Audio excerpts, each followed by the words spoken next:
What's up YouTube and welcome back. Lately I've been reading a lot of articles on how long COVID-19 might last and how it could affect the stock market long term. There's an entire alphabet soup of possible scenarios in which the stock market might recover, including the popular V-shaped recovery, W-shaped, U-shaped, and the worst possible scenario, L-shaped. This is where everybody takes an L. You feel? In today's video, I thought it might be a fun idea to take you through each one of these scenarios, point out the exact reason why people believe that these are going to happen, and give you my own take on which recovery shape that we'll see.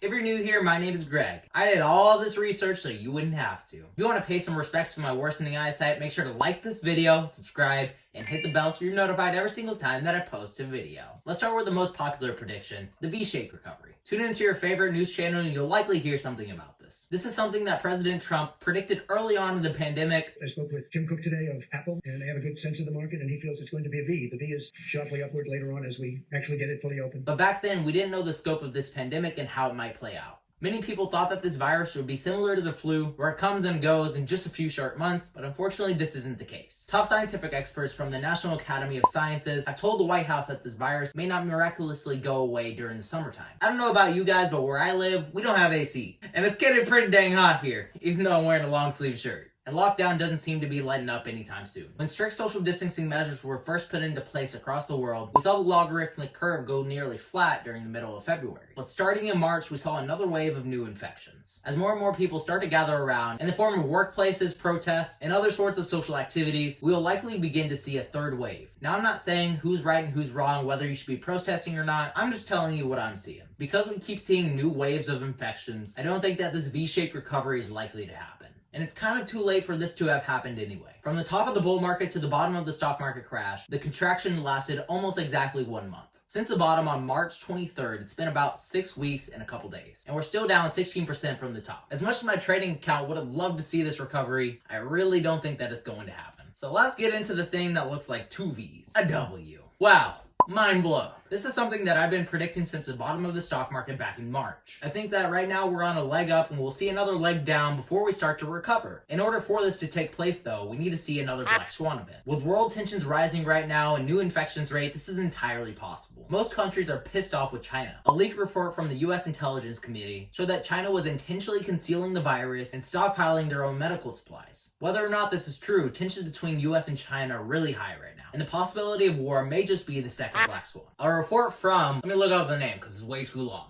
China Institute of Contemporary International Relations showed that global anti-China sentiment is the highest that they have seen since 1989. A W-shaped recovery is fairly likely considering what a wild ride 2020 has been. Something could happen any day now, sending the stock market down to March's bottom. And it doesn't even have to be something as big as war. We're running really low on good news to drive the stock market up, so the slightest bit of bad news could send it plummeting back down. Besides war, this could mean things like unemployment numbers, death rate, and Q2 data. A lot of fans of Warren Buffett also believe in this theory. The man is sitting on $130 billion of cash right now, just waiting on the sidelines for a good deal. And right now, he's saying that he's not seeing any. Could it be that he's waiting for the second drop? Maybe. Another possible outcome could be a U-shaped recovery. This could be very similar to what we saw from the 2008 crash, in which it took us 3 years for the stock market to actually recover. Ultimately, what I think would give most people confidence, leading us to reopen the economy to the full extent, is a vaccine. Remdesivir, a treatment for this virus, was a great first step. But what we truly need in order to see life go back to normal is herd immunity. Trump has been very focused on developing a vaccine recently, saying that he has full confidence that we'll have it by the end of the year. But Dr. Fauci and other health experts are saying that this timeline is too optimistic.